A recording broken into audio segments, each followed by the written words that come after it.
Dali-dali na ako gibuklas ang bulad no mahigala kay medyo nilandong naman. Murag kaulanon na pod so ako na din siyang gibuklas kay basin ug maabtan pa niya og ulan na magsugod na pod sa uno og bulad niya ani.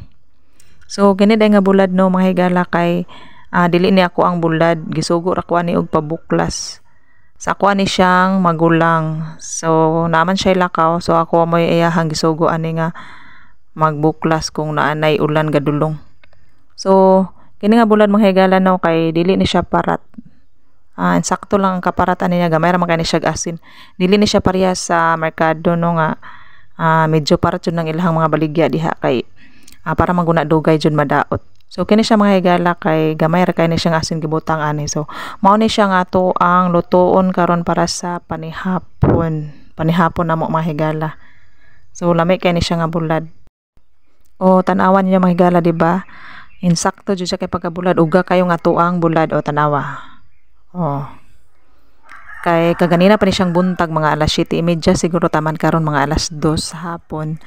Nainsaktuhan jud siya sa kainit sa adlaw mo ni siyang nauga jud siya kaayo no mahigala. So lami kani siya pritohon no bungkag yun ang tuang bahaw ani. So ini siya nga bulad manghigala kay gamay ra jud kani siya asin. Nami ra gyud nang kita mo ay magbulad no kay gamay ra natog asin. Unlike sa kanang sa merkado tamo palit kay daghan kay nang asin ng ilahang mga bulad diha. So lami ra jud nang kita ang magbulad. Mga una ta mahigala no nga to ang sudan karon is bulad. Then napud day sardinas. Bulad og sardinas ang ato ang sudan karon mga higala.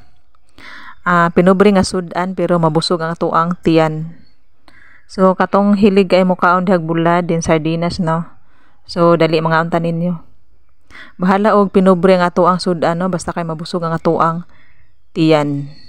So dili na kailangan nga magsudan patag pirmig karne diha kay mahal kayong karne karon. So bulad lang sardinas, bungkag na nga ato ang bahaw ani no mga higala. So dali mga unta ta.